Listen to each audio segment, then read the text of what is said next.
Et bonjour à tous et à toutes, j'espère que vous allez bien. On se retrouve aujourd'hui pour la review de Mushle. La semaine dernière, on n'a pas eu d'épisode, cette semaine, on a eu épisode. L'épisode de cette semaine va du chapitre 17 au chapitre 20 de Mushle, enfin du livre et du manga Mushle.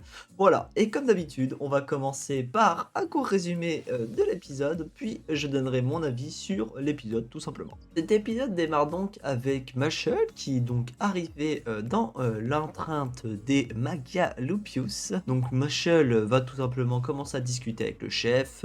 Très vite, le chef et lui vont venir se confronter puisque Mushle ne va pas être d'accord avec ce que va dire le chef.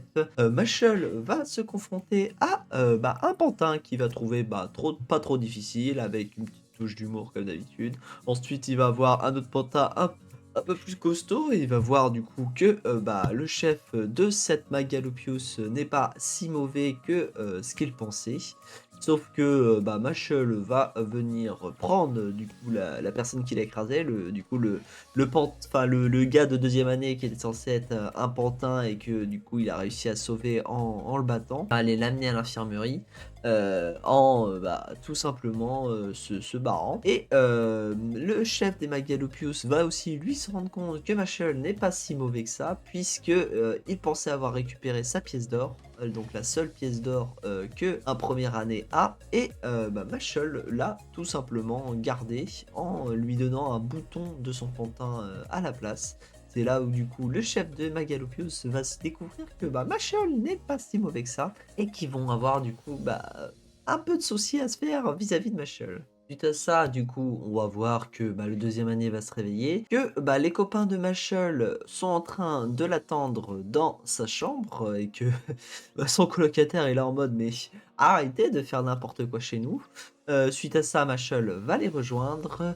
On va avoir la fille du labyrinthe, oui, je l'appelle encore comme ça. Je sais qu'elle a un nom, mais j'aime bien l'appeler comme ça. Qui va venir chercher les 4 garçons pour leur montrer qu'au niveau de la balance des différentes pièces qui ont été récupérées, c'est vraiment la famille Lang et du coup les Magalupius qui sont loin devant. Et on peut voir du coup que c'est défini et on voit du coup cet écart entre les personnes grâce à une espèce de pendule un peu bizarre qui montre du coup où sont placées les différentes personnes. Et je trouve ça hyper intéressant, ce point de vue là, que ce soit dans l'animé ou dans le manga, mais en tout cas, cette chose-là est hyper intéressante parce que ça permet de montrer en gros que finalement ils sont obligés de se confronter entre chaque famille, puisque sinon ce type d'horloge n'existerait pas. Ce qui montre donc qu'ils sont tous tout simplement en bataille pour devenir les meilleurs de leur école et espérer être un élu divin. Suite à ça, on va voir que Mushle va quand même être puni pour ses accès de violence des fois précédentes, hein. Je vous rappelle qu'il a quand même tabassé le vice-directeur de l'école et il va devoir s'occuper des différents hiboux. Donc les hiboux messagers de Harry Potter sont aussi présents dans l'univers de Mushle et il va devoir s'occuper de les nourrir, nettoyer l'endroit où ils sont, et ainsi de suite. Lance va rejoindre pour l'aider, puisqu'il a peur qu'il se fasse attaquer. Et suite à ça, c'est ce qui va arriver, puisqu'il y a 2 membres des Magalupios qui vont arriver, donc le 6e et le 7e, qui vont venir l'attaquer. L'un maîtrise une magie qui permet de liquéfier un peu le sol et de se transformer en requin et un peu en monstre requin, tandis que l'autre peut lancer des espèces de disques. Voilà, j'ai pas d'autres explications pour sa magie. Comme vous en doutez, Lance et Mushle vont les ratamer assez facilement, même si Lance va se laisser faire au début, puisque il ne veut pas attaquer les hiboux, donc il va faire exprès de les écarter grâce à une stratégie pour pouvoir se battre. Mais les deux vont facilement mettre à bout de ces différents adversaires. Ils vont donc prendre un chouïa le melon et se dire que ça va pas être si dur que ça. Et c'est là qu'un personnage mystérieux va faire son entrée, donc un personnage avec un masque qui va venir tout simplement leur montrer que les Magalupius ne sont pas si nuls que ça et qu'ils ont quand même du souci à se faire. Il va réussir à prendre de vitesse du coup Lance et Mushle, même si Mushle va montrer qu'il peut rivaliser un peu avec cette vitesse. Ce personnage est donc venu juste pour récupérer ses 2 collègues et s'en aller tout simplement. Et on finit par un épisode avec ce personnage mystérieux qui avait du coup, on le sait, enlevé la magie qui se situait dans la zone, va trouver que Mushle a des similitudes avec lui apparemment, puisqu'il arrive à aller hyper vite, même sans magie. Voilà pour ce qui est du court résumé de cet épisode, et je vais vous expliquer pourquoi je l'ai trouvé moyen. C'est-à-dire que pour moi, il y a des trucs vraiment positifs dans cet épisode et des trucs que j'ai beaucoup moins aimés. Pour ce qui est des points positifs de cet épisode, j'ai trouvé ça hyper intéressant, toutes les révélations qu'on a. On en sait un peu plus sur la Megalopius et leurs objectifs et surtout celui du chef. On connaît un peu plus des pouvoirs de cette espèce de secte secrète de Megalopius. En plus de ça, comme je vous ai dit, le truc du pendule, j'ai trouvé ça hyper intéressant puisque ça montre réellement que c'est pas qu'une école normale classique de magie où chacun est dans son dortoir et tout, mais qu'il y a vraiment une rivalité assumée entre les dortoirs, ce qui, je trouve, dans Harry Potter, même si on a du coup certains films qui mettent en rivalité ces différentes écoles, ou encore le Quidditch, je trouve que la rivalité n'est pas encore hyper bien assumée, alors que là, ce pendule montre bien que ils sont vraiment tous les uns contre les autres et que ils ne peuvent pas faire, on va dire, ils peuvent faire ami-ami, mais pas trop non plus, puisque chacun aura sa voix pour devenir élu divin. L'autre point positif de cet épisode, c'est que je suis content, puisqu'il y a quand même, malgré le fait qu'on ait un ton un peu plus sérieux, que ça prenne un peu plus de vitesse et que euh, bah, l'intrigue avance, on continue à avoir quand même un peu d'humour pour avoir un décalage avec le sérieux, puisqu'on a par exemple la fois où Machel il dit qu'il peut pas nager, blablabla, comme vous pouvez voir sur l'image, et que juste derrière, il arrive à nager à toute vitesse, plus vite qu'un requin qui dit qu'il a appris. C'est vraiment un décalage entre, entre ce qu'il dit et ce qu'il fait réellement. Ou encore, quand il est avec les Magaloupius, il y a le chef en face qui lui explique ses raisons et qui lui dit que ses raisons, du coup, d'avoir une vie tranquille sont un peu dérisoires pour un élu divin et qu'il devrait les laisser devenir un élu divin et que juste derrière, Machel lui dise bon, en fait, finalement, tu veux avoir une vie tranquille comme moi, alors qu'il vient de lui révéler tout ce qu'il veut faire en étant élu divin, avec le système un peu pyramidal et le fait que pour lui, les élus divins, c'est eux qui dirigent la société et que c'est comme ça que ça se marche, alors que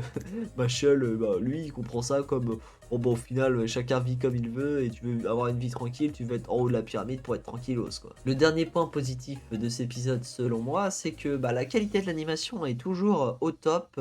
On a pu avoir des plans qui sont incroyables. Surtout, j'ai bien aimé quand ils ont fait les gros plans sur les yeux du personnage masqué, puisque ça nous permet de le voir un peu plus qu'on ne voyait pas dans le manga. Par contre, c'est là que je vais venir du coup au point négatif selon moi de cet épisode. C'est que ils ont enlevé une scène, si je ne dis pas bêtise, qu'il y avait dans les chapitres. Donc vous pouvez voir ici. Je ne saurais pas vous dire à quelle page c'est, mais voilà où on voit en gros ce personnage masqué qui a une introduction non pas instantanément devant Lance et Machel, mais on le voit se battre un peu dans les couloirs. Le fait d'avoir cette introduction, ça avait permis à Tête de Pique justement d'avoir, grâce à un ajout de l'animé, avoir plus d'ampleur par la suite. Et je trouvais que cette introduction était hyper importante dans le chapitre et je suis déçu qu'il l'ait enlevé tout simplement de l'animé. Ça montrait vraiment qu'on avait un cap au-dessus, qu'il y avait vraiment une différence entre les différentes personnes des Magaloupius, comme on aurait pu l'avoir par exemple dans le Bleach, avec les différents Arrancars et un cap entre ces différents Arrancars, montrer qu'il y a vraiment un écart. Et je trouvais ça important qu'ils gardent cette scène et je trouve ça vraiment dommage qu'ils l'aient enlevé. Je trouve aussi qu'ils auraient pu faire, même s'ils ont fait quand même un bon effort sur l'animation, je trouve que c'est trop coloré, qu'ils auraient pu assombrir un peu, commencer à avoir une animation un peu plus avec des traits un peu plus fins, un peu plus durs et assombrir un peu les couleurs pour donner de l'importance à ce moment-là à ce personnage masqué puisque justement je trouve ça donne ça donne un côté un peu sombre et ça commence à donner un petit avant-goût de la suite de la trick et je trouvais ça important que on change un peu l'animation là-dessus et je suis un peu déçu qu'il ait gardé un peu coloré. Bon par contre je suis toujours très content qu'ils aient gardé les têtes un peu étonnées à chaque fois des personnages à chaque fois qu'ils voient que Machel est au-dessus. Par exemple, quand la fille de Magaloupius comprend et explique comment Machel a envoyé le bouton, par exemple, en l'aspirant, ou encore quand le requin là sous terre se rend compte à quel point il va hyper vite et qui au début ne réalise pas trop. Il y a la tête d'abord de l'étonnement et ensuite la tête de réalisation, et même si c'est en requin, je trouve que ça a bien été animé, je trouve ça hyper cool. Le seul côté qui pourrait être dérangeant un petit peu, mais c'est déjà le cas dans le manga donc on peut pas le reprocher à l'animé, c'est que il faut pas non plus trop abuser sur l'humour, il faut trouver un juste équilibre entre humour et sérieux, et c'est hyper important je trouve. Et dans le début de Mashle, je m'en souvenais pas parce que je les ai lus il y a longtemps, mais il est vrai que cet équilibre là est parfois un peu douteux. Voilà, ce sera tout pour la review de cet épisode de cette semaine. Donc pour moi c'est ni un épisode incroyable ni un épisode mauvais, c'est un épisode qui vraiment apporte des choses et a quand même des points négatifs par rapport au manga, même si j'aime pas trop comparer manga et animé, ça reste quand même une adaptation. Merci d'avoir regardé la vidéo. N'hésitez pas à dire dans les commentaires si vous, l'épisode vous a plu, si vous êtes full animé ou non, et si cet épisode, vous l'avez surkiffé ou il y a des moments où vous avez moins aimé. Pour ça, likez la vidéo, et on se retrouve une prochaine fois pour une prochaine vidéo. Plus les gens!